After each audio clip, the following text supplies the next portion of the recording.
This is interesting. What do you see most notable about these solar modules? Bird poo. What kind of birds?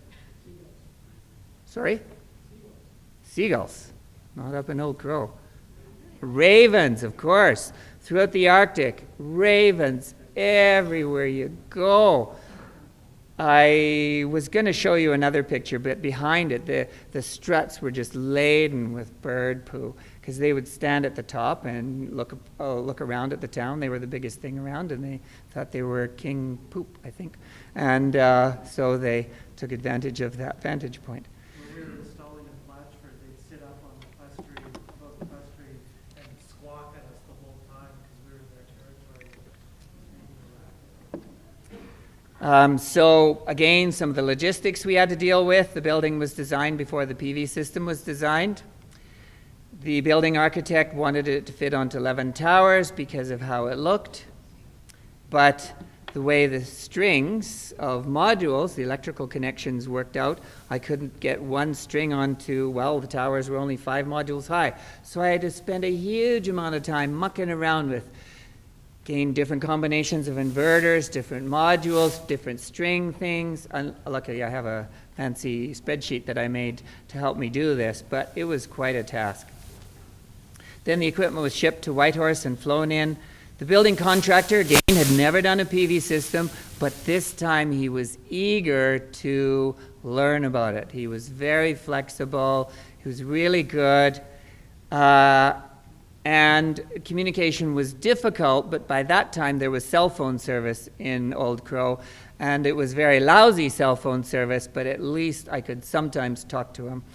Like when he phoned and said, look, the plane leaves tomorrow, there's not another plane for 3 days, I want to get home for the weekend, talk me through whatever. So, yeah, it was installed in November at -40 or something, so he didn't like that either.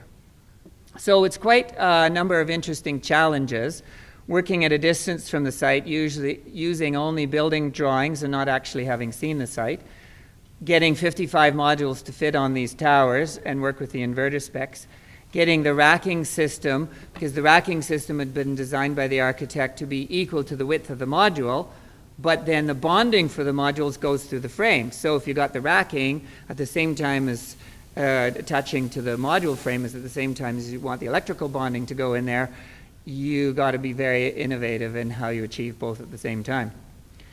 We haven't measured the performance of it because the building isn't connected to the internet, and it's really difficult getting a hold of people in Old Crow to get them to go and read meters. So after 4 years there, I wouldn't have a clue how it's working. The government of the Yukon does want to get it working, connected to the net, which is great. This is the third one I've done in the Yukon, in Watson Lake, which is just a couple kilometers north of BC on the border, 4.4 kilowatts. I used this is on the Northern Light Center, which is a planetarium. I used this as a way to help open up and train electricians in the Yukon so that they could be trained to put in their own systems. So what I did was, this is in the Yukon, this was sponsored by the Yukon government. I sent up a colleague from Edmonton here to install it.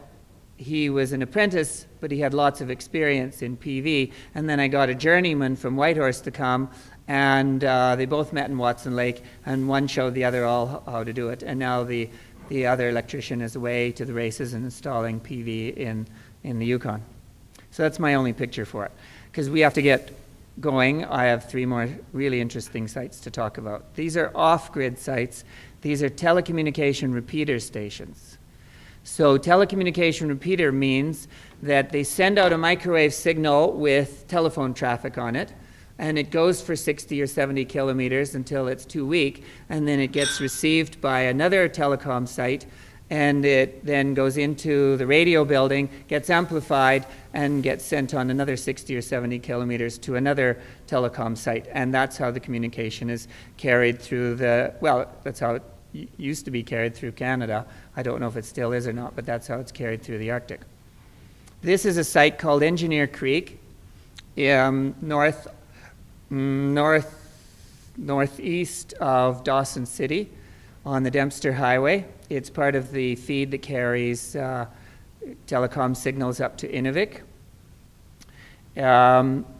A 15 kilowatt off-grid PV system was installed in 2012, and the goal was to reduce the consumption of diesel fuel by 60% throughout the year. Not too much in the winter, but trying to keep the gensets off 100% of the time in the summer.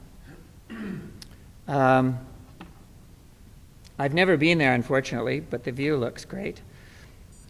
But look at the way these subarrays are located. But this is what happens when you're in these kinds of sites. You put them the best place you can put them. And because of the rock formations up there, they had very little choice except to put them in this way. There's a bit of shading. There's unfortunately a snowdrift that collects along here through the winter. But this is the way it was. So there's a radio building containing the radio amplifiers, the receivers and transmitters, and then there's a generator building where the 15 kilowatt generator is in. It's only helicopter access. So it's 1,900 kilometers from here, top of a mountain, 225 clicks south of the Arctic Circle, so it doesn't get 24-hour dark. And the choppers cost $2,000 an hour if you take a little one, and $3,500 an hour if you take a big freight one. And it's a 1-hour return trip. So, and this one, the radio building can sleep 4, which is great.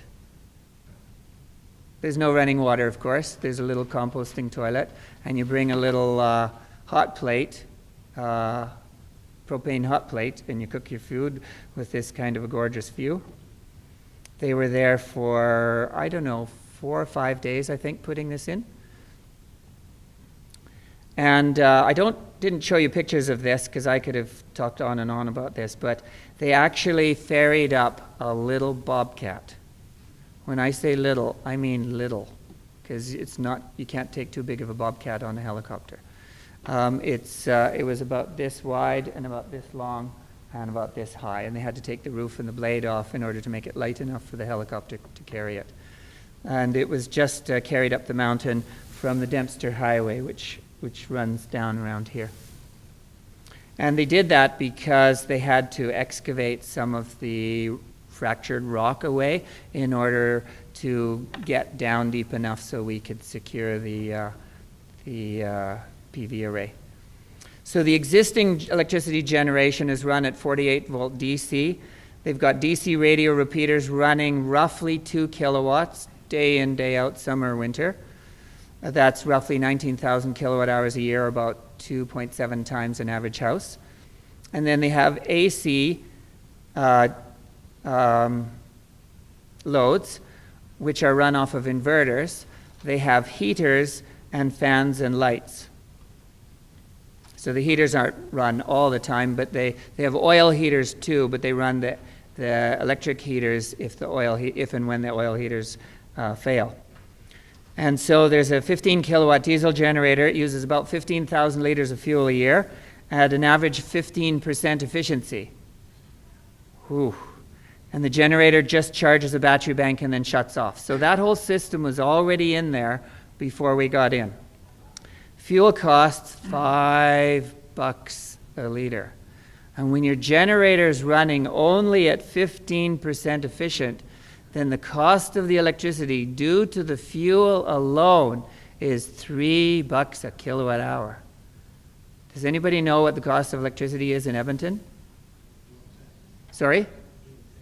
8 to buy and 4 to deliver. So your cost for your electricity used in your house is 12 cents a kilowatt hour here. And up there it's $3.10, and that's only due to the fuel. That's not due to the diesel, genset maintenance or capital cost recovery or anything like that, just for the fuel. Whew. Changing out a battery bank costs $50,000 in helicopter time because the chopper can only carry 3 batteries at a time because they're so heavy. And it's a 20-minute round trip down to the highway and back, and at $2,000 an hour. Yikes. And they also do 4 site maintenance trips a year. So that, my guess is that costing about $10,000 a maintenance trip to go out there and make sure the oil heaters are running, the gensets running. They'll do valve jobs on site without taking out the genset. They'll just send somebody up there and he'll spend a few days doing a valve job. Yep. So here's what the inside looks like. There are the 2 electricians putting in the equipment board with some charge controllers on it. There were 60 Conner-G 250-watt solar modules, 4 subarrays, 2 rows of modules. We used unistrut racking. We had charge controllers and combiner boxes running at 150 volt on the array side, 48 volt on the bus side, and it generated roughly 11,000 kilowatt hours in the first year. And at $5 a liter, how much is that worth? $3.10 a kilowatt hour. Can you imagine putting in a 15 kilowatt array and generating $33,000 worth of savings in a first year? Here's an example of the back of the solar module with unistrut racking. We made it into A-frames in Whitehorse, and then it got trucked up to the sling point and then slung on the helicopter up to the site. We anchored it. We didn't know what the ground conditions were going to be like. We were actually given incorrect ground conditions and designed the system based on that, and then they went up and decided to do a site visit, and then we found out the ground conditions were different, so we had to redesign it. We actually gave the foundation contractors 2 different designs that they could take up there and decide at the site which design they would use, either one that was buried deep into the ground or one that was anchored into rock. And we found that we could do the anchor one. But those are some of the logistics, because you just don't know what you're dealing with. This is the inside. They actually had a battery bank in there that was running out of steam or out of battery fluid or something. It was at the end of its life. So we ran the system for about 3 months with the old battery bank, and then they put in this brand new battery bank for the $50,000. So you can see the battery bank at the back. You can see the radios. And so I'm just giving you an overview of 3 sites, and then I'm going to talk about economics. This is the second site. It's at Courageous Lake in the Northwest Territories, which is about 200 kilometers northeast of Yellowknife. Again, a 15 kilowatt off-grid PV system installed last June. And the goal is to reduce the genset runtime by 60%. We organized it into 6 subarrays because the ground isn't level, like this is the Arctic. Even though this looks as flat as a pancake, it slowly goes up and down. So we organized it into 6 subarrays, so that we could position it we could position it so it was roughly even, roughly facing south, and that we could vary the distances between the subarrays if there were issues with ground or rocks or trees. So as you can see there, well, I think this looks like a pretty nice picture, actually. I sent this off to the charge controller suppliers, and they were ecstatic. They said they'd never seen an off-grid PV system that looked so beautiful. This is Mackay Lake, which is almost an identical site, about 60 kilometers away. These 2 telecom stations feed each other communication signals. It's fascinating to think that these systems are off-grid. Would you agree?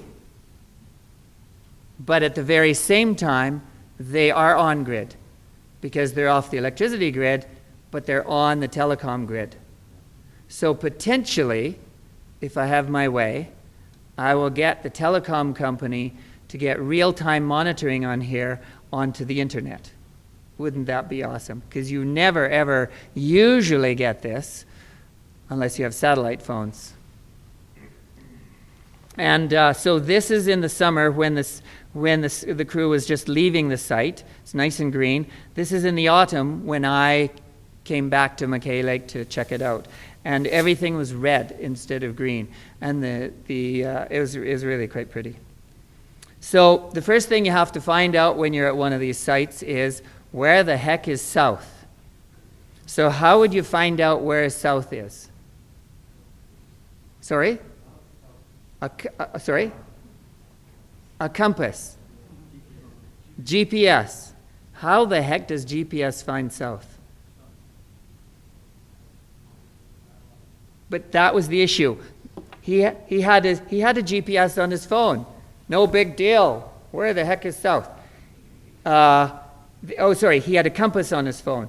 There was a couple other compasses, and they spent 3 hours trying to figure out where south was, because there's all sorts of metal around with the guy wires coming down from the... It was just crazy. And then they phoned me on the sat phone and said, Gordon, where is south?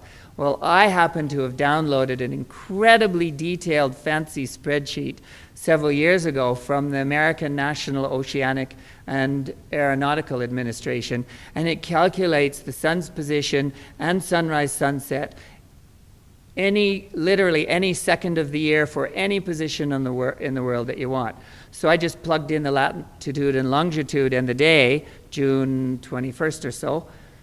Oh no, the day that they were there, and I found the time of due south. I found the time of solar noon.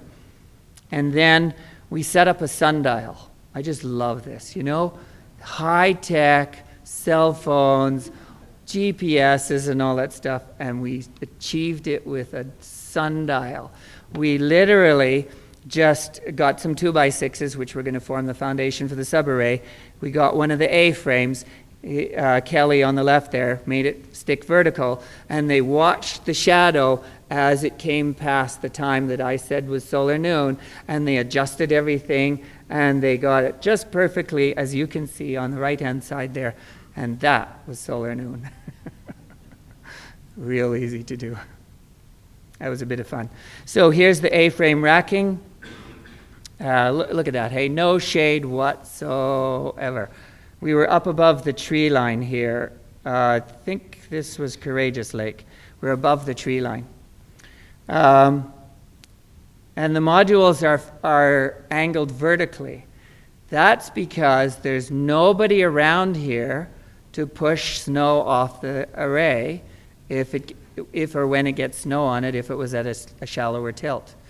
And they'll get snow there any month of the year. So we don't want snow on it. So we make it vertically, which is good for the winter. Is it good for the summer? When the sun's on the other side of you, almost, because this is below the Arctic Circle. Well, there's so much sun in the summer that we're going to keep the gen set off anyways, so who cares if we have more than enough energy? We can't do anything with it. And then we ballasted it with rocks. You may ask, how many rocks? I'm glad you asked. 9,000 kilograms of rocks. Those guys were going nuts. They had a wheelbarrow there, and they were joking around. There was a lady there, and she called herself the Rock Queen, and they were singing Rock Around the Clock and all this kind of stuff. They just went nuts trying to find. And this was, each of the two sites had 9,000 kilos of rocks.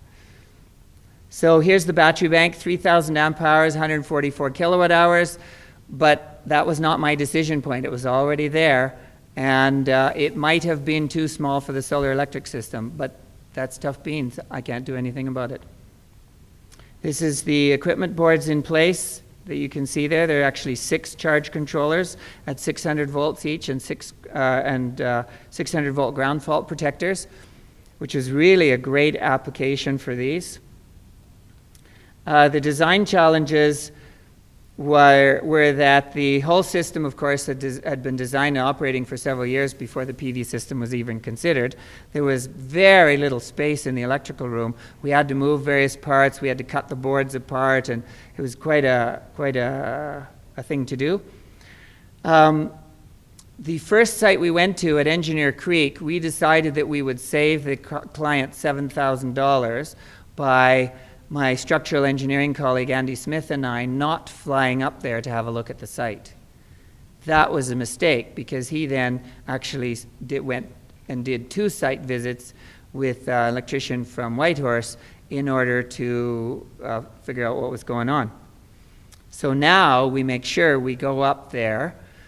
For Courageous Lake and Mackay Lake, we went up there in November a year ago. Have you ever been to the Arctic in November? It's white.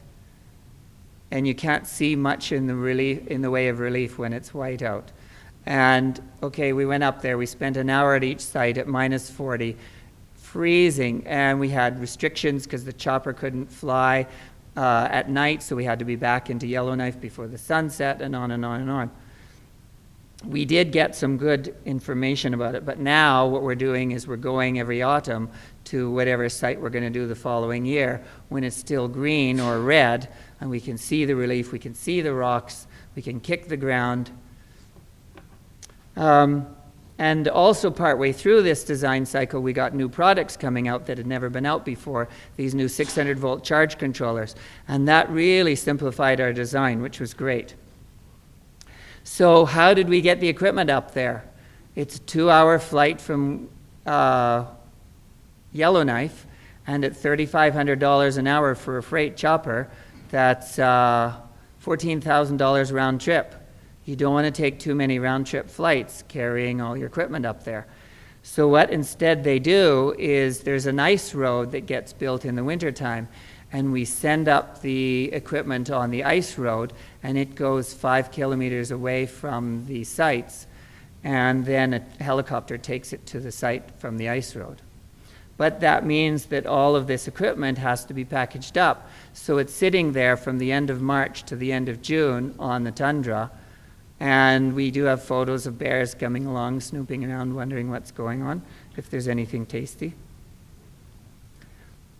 The installation logistics. This is backcountry camping. The nearest thing to you is another telecom site 60 clicks away. That's it. It's gorgeous countryside, but it's backcountry. Insects. Oh, has anybody experienced the Arctic insects? Even the people in the Yukon that were there said that they have never seen insects so bad. Visiting animals, I show you a picture of that. $3,500 an hour chopper costs. So you have to make sure you don't forget to take anything you need, and you have to be really careful that you don't take too much. And communication on the site was difficult. There was a sat phone there, but that's really expensive. And all the installation was done by hand or machine tools, electric tools. There was no excavator there whatsoever. There was a wheelbarrow and a pickaxe and a shovel, and that's about it for finding and digging out and carrying the rocks around. So here's a few of the visiting animals. This one got everybody really excited. He was going in the reverse direction when this picture was taken. But this muskox came around. Actually, a few of them came around at one point. And there was an Arctic ground squirrel, there was a robin that had its nest there, and a raven. So it's really pretty. They brought up mosquito tents so they could at least eat and cook in relative sanity. And apparently they even got their pant legs tucked into socks and with duct tape on it, and still the black flies get up inside your leg and start munching away. Crazy. So, costs and economics. I love this. $165,000 budget for each of those sites. And it only consists of the array, racking, charge controllers, ground fault protectors, design and installation. No battery banks, no inverters, no nothing else. And a little disconnect. And chopper time, $165,000 budget, $11 a watt. And if we were to do a complete system in Edmonton, that would be $3 a watt. So almost 4 times the price. But look what it's saving. 60% reduction in annual fuel consumption, longer genset life, which means you don't have to bring in the chopper as often, longer battery life, fewer maintenance trips, fewer emissions, less than a 5-year payback. Amazing. So I'm fascinated by the moods that are up there. Here are Andy and I up in the middle of winter, It looks pretty flat. We see a few rocks. This is the same site in the middle of the summer. My goodness. And this is the same site in the autumn. And the autumn is the best because then all the Labrador tea is giving off this incredibly sweet scent. So it's a bit of fun.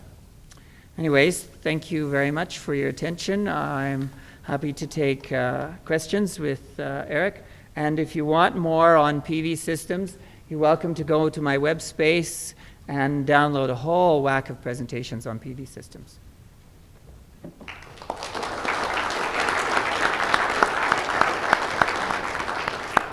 Well, thanks very much for Gordon and Eric. We're going to open up the floor to questions. So basically the question is, the assumption is that they're windy sites and that the ground arrays are quite close to the ground. So you want to answer that, Gordon? Yeah, it's a great question, especially at the top of the mountain, because there's also the speed-up effect as the wind rustles around the mountain. Yes, I never put in I'm an electrical engineer, but I never put in a PV system without a structural engineering stamp on it. And so I get my colleague Andy Smith to design the structural part of it. And he does whatever to do that. So as you can see, these ones are ballasted. We're going to be doing some next year that are anchored into, because there's bedrock coming out of it. So that'll be really a solid thing to do. But your question was? Yeah, so you're concerned about shading from the snow, yes. Well, at the one at Engineer Creek, there is some shading from snow. Of course, in December, that doesn't matter at all because there's no sunshine around at all. November and January probably don't matter either. But when it gets into March, so on a vertical surface, March is the month where we get the most solar radiance. So yes, it would start to hinder it at Engineer Creek because of that snowbank that we've seen on the on the TV camera. On the other sites, though, we don't have any cameras there, so we wouldn't have a clue what's going on right now. But we have to keep in mind also that the Arctic is a desert, so there's not really huge amounts of snow there. But yes, I don't know what's going on. I should get the maintenance guys when they go up there to give me a report on that. So the question is, due to the remoteness of the sites, what are the challenges involved with getting inspection done? Electrical inspections, probably structural inspections too. Yeah. So we didn't have to worry about structural on ours, but yes, we had to pull an electrical permit for our installation in Blatchford Lake Lodge. And I actually met with the inspector before we even got started on the construction. And the way they work up there is you pull the permit and they inspect every single system, except that they schedule 2 trips per year and they just collect all the inspections that they have to do. They book some flights and they go around and check it could be months before we actually have the system officially inspected. Meanwhile, the system has to be running because that's their source of energy at the lodge. But yeah, it's a little bit of an odd situation, at least for us. I'm not sure what the results were for Gordon's systems. So for the grid-connected ones, yes, of course, they'll be inspected as, because the Yukon and the Northwest Territories do it in the same way. But fascinating for these off-grid telecom ones, they don't have to get inspected. Do you know why?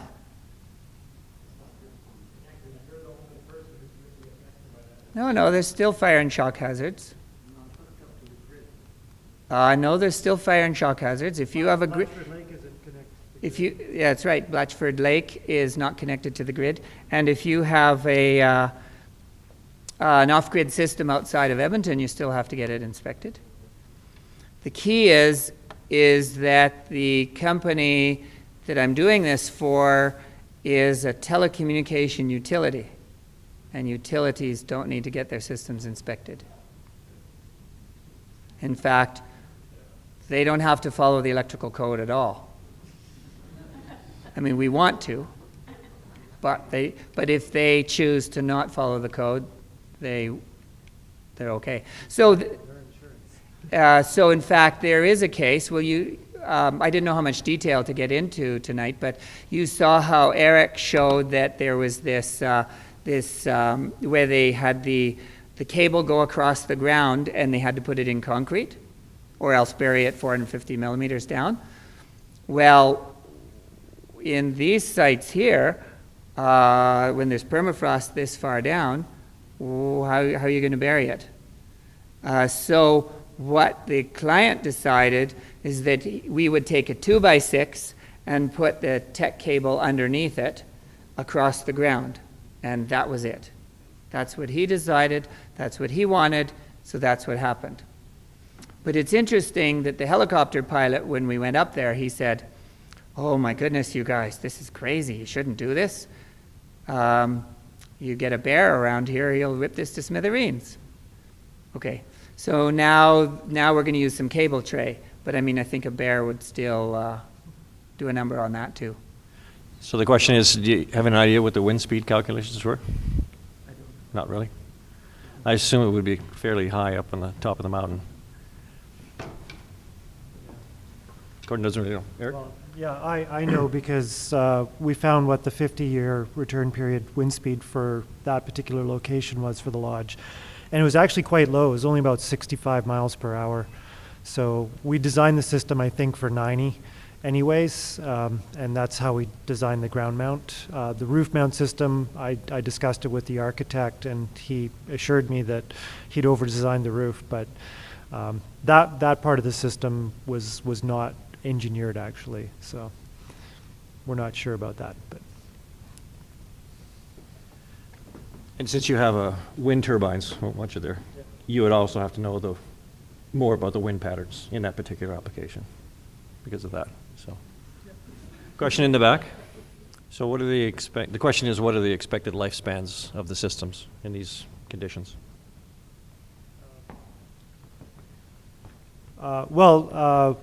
As I said, the first set of batteries that went into Blatchford Lake lasted almost 10 years. Those were a tubular plate forklift battery. The modules, we don't know how long they're going to last.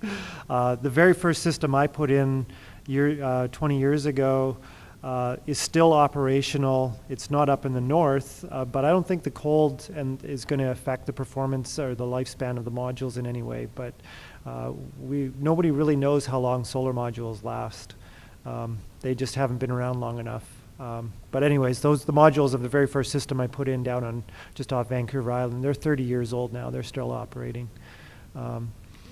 As for the rest, it's actually the wiring and the other components. I'm concerned that they're going to have to replace the roof on Blatchford Lake before we have to replace anything else. So that's probably a bigger concern, is those other elements of the system. That's a great question to ask. And you have to keep in mind that different components will have different lifespans to them. For the telecom sites, since we didn't put in the battery bank, that's then part of their regular operation. I always say to people that, as Eric said, that we don't know what the lifetime of a solar module is, but we do know that their performance degrades at about 0.5% per year, which means that 100 years from now, they're working half as good as they do now. But they just haven't been around for a couple hundred years quite yet. So we really don't know. I know there's systems from the early 80s that are still operating in Southern America. I haven't heard of huge catastrophic failures for any of these. Their quality has increased tremendously over the years because there's some international standards groups that are working on developing tests for modules so that module manufacturers will meet all these rigorous tests. There's about 18 different tests, including hail and temperature and mist and ultraviolet degradation. But they're working on them very concertedly, and their quality has come up considerably over the last 30 years. Yes, your question was about the lifetime and how that affects the economics. Sure, we always consider the lifetime of the solar modules in our economic calculations. But realistically, of course, if you get a 5-year payback, that means if they last 6 years, you could still afford to throw them out and put in a new system. So this is a bonus that the payback is so short. So the question is, can you go into a little more detail around the balancing act between the loads on the strings running to the inverters? Thank you. And I'm happy for Eric to comment at some point if he wants to. So this is part of the design process, and this is called string matching. The inverters have various electrical characteristics. The inverters in a grid-dependent system or the charge controllers in an off-grid system have various electrical characteristics that they need the solar array to operate under in order for the inverters or the charge controllers to operate well. And so, for example, these numbers aren't necessarily perfect, but this is just an example. The inverters will turn on when the string gets up to about 150 volts, say, and then the maximum they'll ever go is 600. So the number of modules in series, the voltage of a string increases when you put more modules in series. So you don't want the string to be too long or too many modules in series, because you'll go over to 600 volts. You don't want it to be too short or too few modules, because you won't reach 150. In addition, the temperature affects the voltage on the modules fairly considerably. So for example, in Edmonton here, we could design a system that would be normally putting out 350 volts, but in the wintertime, it'll go to 450. And before the sun comes up, before the inverter turns on once the sun comes up, it could be operating at 550 open circuit voltage. So there's a number of very important electrical engineering, design factors that go into this. And solar modules will have slightly different voltage characteristics. Inverters will have slightly different tracking windows, as it's called, and you just have to match them. There's lots of information on the internet from the inverter manufacturers for this. I made my own spreadsheet because that's more fun to do, to do this so that I could have confidence in my designs. And there's a lot more to it than that, but that's one of the characteristics. Yeah, it's probably about 18 hours of classroom instruction to really get a good handle on it. But yeah, it comes down to a balancing act between the physical space you have. So when I did Blatchford Lake Lodge, I looked at putting the modules in portrait and how many I could put in a row, putting them in landscape, how many would fit in a row, whether I used 60 cell modules or 72 cell modules, because they're at a different voltage, they have different physical dimensions. So I had to sort of try many different iterations and then consider whether I was going to use, in this case, charge controllers, a charge controller with a maximum voltage of 150 volts versus one with a maximum voltage of 600 volts. So I had to try all of those. I didn't know the answer straight off, and so those are the constraints in addition to the temperature that you have to work with, and so. And practically the only way is to kind of try all of those and see what's going to work to maximize what you can put on there and minimize the cost of doing that. So in that case, it just came down to the fact I couldn't put 8 modules in the roof without putting 6 on one row and 2 on another, which makes wiring it a nightmare, which would increase my labor costs. So I just stuck with 6 in one row, put a smaller charge controller on it and did it that way, as opposed to the ground mount where I could have put any number. I had lots of room to work with, so I went as high a voltage as I could. Yeah, so that's sort of what it comes down to, is the space, and you play around with it a lot. Great comments. And in addition to that, so there's the electrical characteristics, there's the space characteristics, and then there is the looks. Because, for example, certain architects, sure, certain combinations of inverters and modules will require the string. So again, that's this number of series modules in series. The string to be 10, 11, or 12 modules.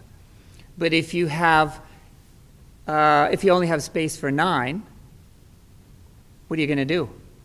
Because you need 10. Or if you have space for 2 rows of 9, that's 18. So what are you going to do? So solar array just north of Nisku at the Alberta Association of Municipal District and Counties, and you'll see that the array isn't square. It's got one little module sticking down, because in that particular situation, the inverter needed 4 strings of 7 modules. And 4 times 7 is? And yet they went and organized the rack, so the rack was 3 by 9. And 3 by 9, I think, is 27. So they had to have one orphan little module sticking down below. So it has been a tremendous pain in the past, such as in Old Crow with the 11 towers times 5. Nowadays, the tracking windows are getting wider and wider, so we can have 5 modules in series all the way up to, say, 12 or 13. That's really nice. We are now getting what are called module inverters, where each solar module will have its own inverter, so we can go up one by one by one by one, and there's lots of new products coming out on that. Something called an AC module is coming out, in which the inverter is mated to the module itself. So again, we're not dealing with DC anymore, it's just straight AC. Oh, and then there's module maximizers, there's power optimizers, all sorts of other fancy things that inverter manufacturers are doing to free us up from this mad focus on string matching. Yeah, I was going to say the answer is microinverters. But also, yeah, there's also inverters that have 2 maximum power point tracking inputs, so you can have different size strings. There's a lot of options. That's what makes this fun. That's why we get to do these. Some of the technical challenges are much more difficult on DC systems than AC systems, but there's another question over here somewhere. So the question is for Eric, and it's regards to the existing battery pack that was already there. At the end of the life, how much was kind of left in the capacity of it when it was replaced? Yeah, unfortunately I have no idea. I got a phone call, and what had happened after walking the lodge manager through it was that 2 of the cells had failed and they'd shorted, which tells me that, I mean, they were definitely at the end of it was 9 years in when the first 2 cells failed. And then they limped along on half the battery bank. It was 2 strings for another 2 years. And they substituted, as cells failed, they substituted other cells in and managed to limp along for another 2 years like that before they finally had to just put in a new battery. What the capacity was, I have no idea. But they got their money's worth, definitely. What kind of batteries were Well, they were a deep cycle forklift battery, tubular plate. They were the Global UASA batteries, which I've used probably ever since I started back in the early 90s. There's a few other brands out there that have similar design similar design, and I would probably that's what I would use for any of these really when you want to get the long lifespan. Voltage? 2-volt cells. The original battery was, I think, 1,300 amp hours. The system voltage is 24 volts. That's what was available for inverters at the time. I prefer to do 48 now. So the question is there consideration given towards using concentrated solar photovoltaics rather than a traditional, fixed array? I've never used it. Up until recently, most of my work was on the West Coast, where concentrating solar is not a good choice just because of the high amount of cloud. We get about 50% of our energy actually comes on cloudy days, and concentrating solar doesn't really work on cloudy days. There's also not a lot of choice of commercial products available. It would be a custom design engineered solution, and the cost per watt would probably go up because of that. Whereas these types of systems are much more off the shelf, so it keeps your design costs down and your installation costs down. So I've never considered them for that reason. It's a great question. In Edmonton here, we get about 30% of our energy from the diffuse dome of the sky and 70% from the sun's disk. And whenever you concentrate something, you need you basically only get concentrate the energy coming from the sun's disk. So all the rest of it is waste, that 30%. And then, because you get it from the sun's disk, you have to track the sun. Well, tracking the sun adds mechanical considerations. It's a big sail, in effect, that you're putting up high so you can get the movement to track it. And for a long time, I've found that typically tracking is not economically worthwhile, because typically, yes, you'll get more energy on a dual axis tracker, for instance, you'll get 40% more energy over the year, but typically the amount of equipment that you need for the tracker is more than if you put 40% more solar modules in place at a fixed tilt. So typically it's not worthwhile, in my understanding. The huge solar farms around, I have seen some that are tracking, but it's my perception that most of them are fixed. There's less maintenance and all that.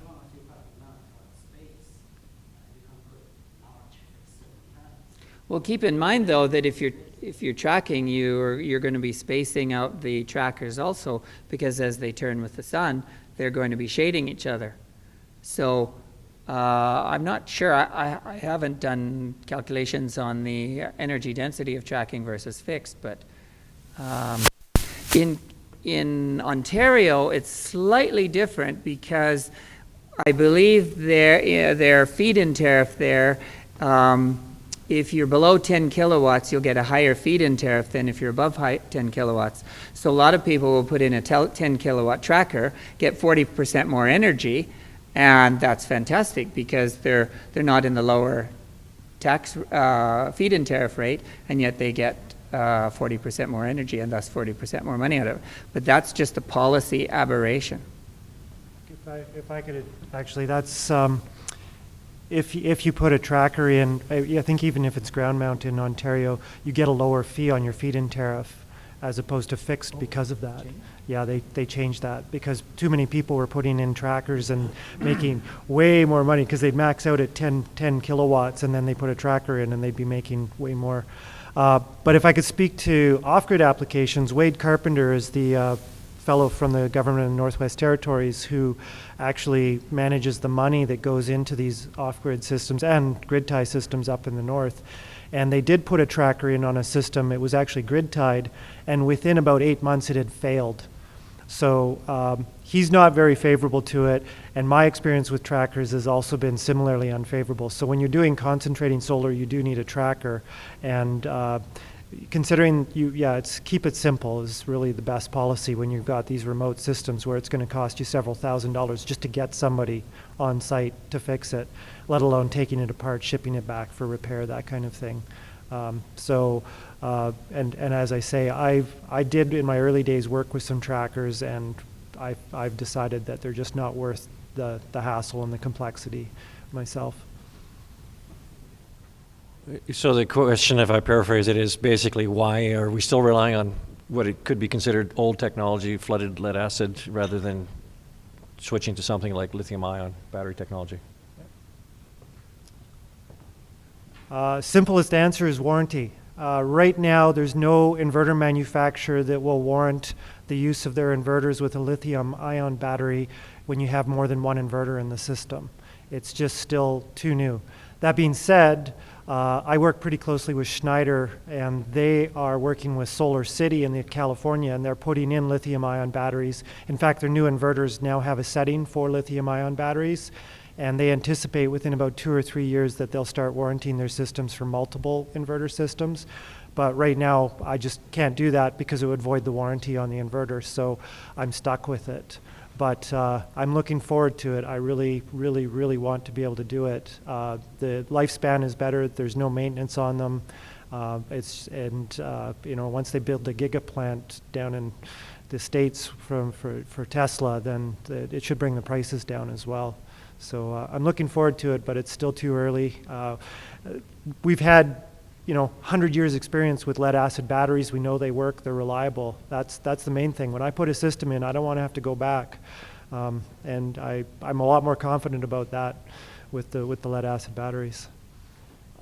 I kind of have a question, if you don't mind, just while people think about other ones. So your resort, in terms of all the energies that you had there, you said you had pellet stoves and stuff like that. Maybe you could just talk about the various types of energy, and I'm assuming the pellets had to be flown in as well?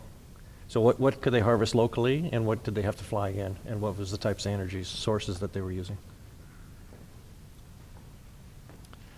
Yeah, so as I said, one of the challenges there is guest comfort. So when I first went there, I've actually stayed in 3 of the cabins, and until this year, I'd always had to stoke the stove myself, and they use firewood. There's plentiful firewood around. They're doing a lot of trail building, and they a couple years ago, they cleared a helicopter pad, so they certainly have enough firewood. But the guests that are coming up there, not all of them are comfortable lighting and operating their own wood stoves, so they put in 2 pellet stoves. 2 of the cabins have electricity to them to run pellet stoves, just simply for guest comfort. So they do have to fly the pellets in, and they just sort of have to accept the fact that that's part of the nature of the lodge there. They also run a diesel boiler, as I said, for heating. They need that for space heating. They also have 2 wood stoves in the main lodge, which they use for space heating and minimize their fuel consumption. But there's some situations where they just, when it's minus 35 up there, they need to sort of supplement what they're getting from the wood stoves. It's not quite enough to keep up with the heat losses in the lodge. In a couple of the cabins, at least when I was there 10 years ago, they had some kerosene lamps and propane lamps, but I think they've moved away from that. Yeah, so it's a mixture of things. They're slowly evolving towards using cleaner and energy sources. They have a composting toilet there. They've been operating that composting toilet for 14 years now. As a consequence, now they have a greenhouse and they have some garden space that they're using the compost for. But it's a tough environment to work in. It's got very extremes in temperature and sunlight, and they've got demanding guests as well. So they always have to keep that foremost in mind. Otherwise, they can't pay the bills. They use any passive solar?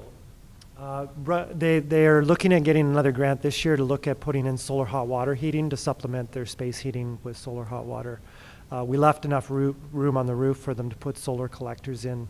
We're also looking at mounting the collectors vertically on the walls of the lodge if that might be more effective to do the space heating again, because they can tie the solar hot water into the space heating. It's a relatively low temperature space heating system, so they could do that.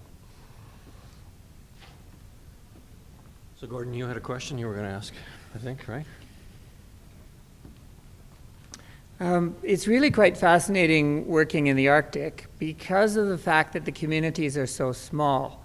So that when a solar electric system, like in Old Crow, goes, and there's a big one in at Fort Simpson, I think it's 60 kilowatts or something like that, maybe even a bit more. When they go in, and this is something that the Northwest Territories Power Corporation is particularly and quite reasonably concerned about. Because when they go in, what they do is they reduce the load on the generator. Does anybody here have any experience with running generators? What happens if you reduce the load on a generator? Burn less fuel. You'll burn less fuel, and that's the goal. But if you throttle them back too much, they have issues, and I don't fully understand the issues. I get to wimp out on this because I'm not a mechanical engineer. But I understand that there's some kind of chemical process that happens that varnishes up the cylinders or something like that. So they're always concerned about the minimum loads in these communities. I have heard an anecdotal story that in the community of Jean-Marie River, outside of Yellowknife, it's a native community with a couple hundred people in it, and the people go out onto the land in the summertime and reduce the loads so much that the generators over time will varnish up. And that is very high maintenance costs, of course. So what they do there is they have a bank of electric resistance heaters that they turn on in the summertime for the sole purpose of loading down the gensets. And of course, all they do is heat air. They're wasting the energy, but they're minimizing their maintenance costs, which is very, very important, as well as the generator, as well as the fuel costs. So I don't remember the numbers off the top of my head right now, but the Northwest Territories Power Commission has put in something called a standby charge if you have over, I forget, is it 10 kilowatts or 5 kilowatts of PV on your site or something like that. And there was even, I think, a maximum for a community because of the fact that they felt that they would have additional maintenance costs because of the load getting too low because of solar. So it'd be nice if we had the solar working in the wintertime, of course, because that's when most of the electricity is used.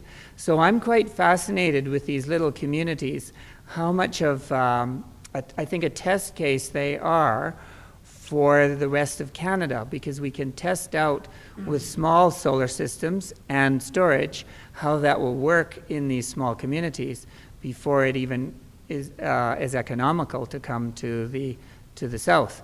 So in addition to storing the electricity from solar from day to night, or potentially summer to winter at some point, what storage also does is allow these big generators to run at higher power levels so they don't varnish up, and then store that energy for other periods of time, and then they potentially could shut down the generator.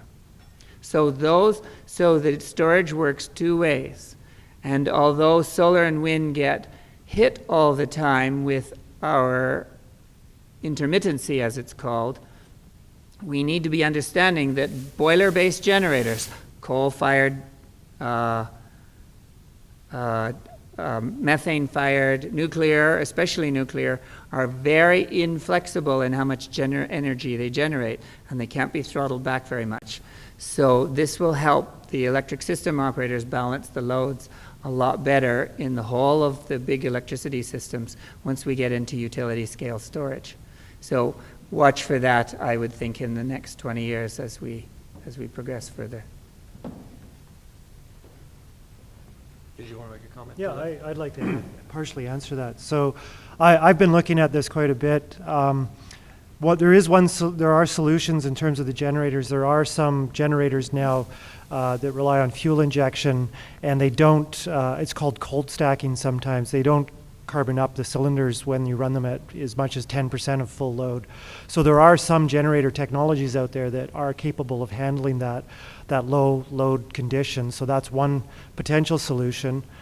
There's also, I should point out, Blatchford Lake Lodge, they were running their generators between 2 to 5 kilowatts to run that's the average load at the lodge during the day, with sometimes peaking as high as about 7, 8 kilowatts.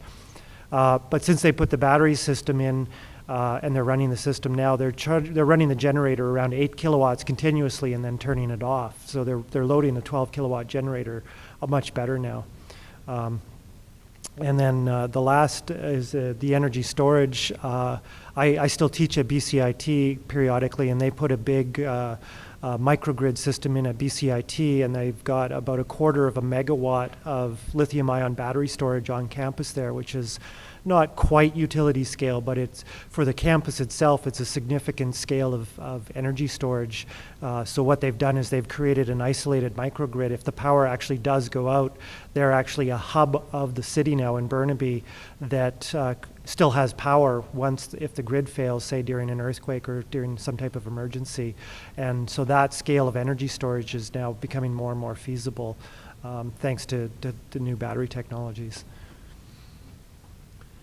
So the question is where there's a generator run, a diesel grid, I think is what you call it. So where there's a diesel grid, are the residents paying the full costs of the whole system?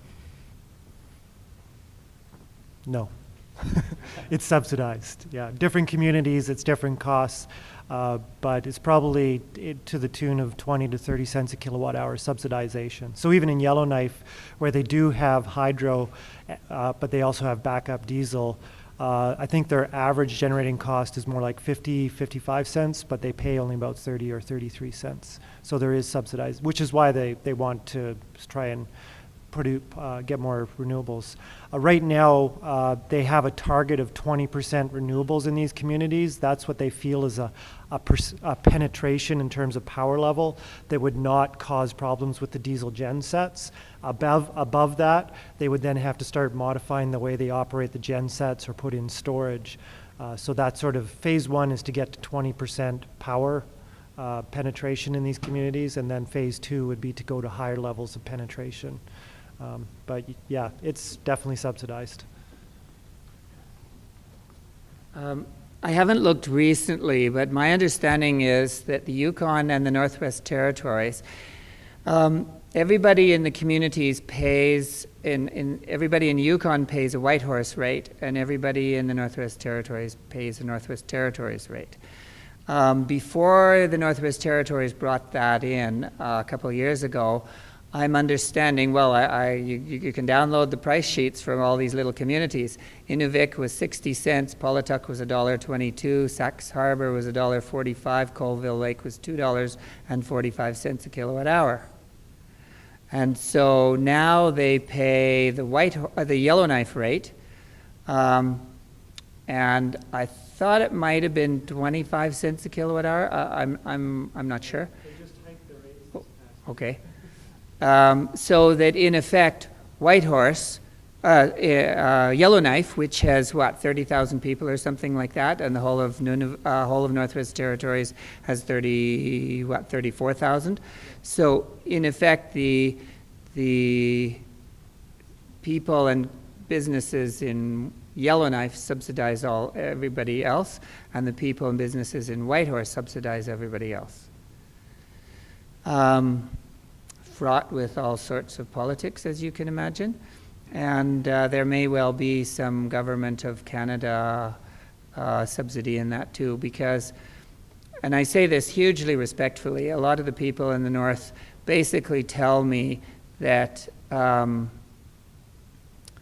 that the whole of Northern Canada is on welfare. That's a explosive word, but it's highly subsidized by Southern Canada because they just don't have the economics up there to make anything worthwhile. So there's huge federal government subsidies that go in everywhere to allow people even to live up there. Because I mean, how are you going to afford in Colville Lake, a little itty bitty community, $2.45 a kilowatt hour? I mean, what's your income? So what I've been encouraging, well, what I've been saying when I have the chance to say up there to various people, it seems like there's nobody up there, though, that is wearing the hat of the rate base. Because everybody says, oh, just put it on the rate base, which means, in other words, let Whitehorse and Yellowknife pay for it. But somebody should wear the hat of the rate base, because somebody in Old Crow, for instance, if they have a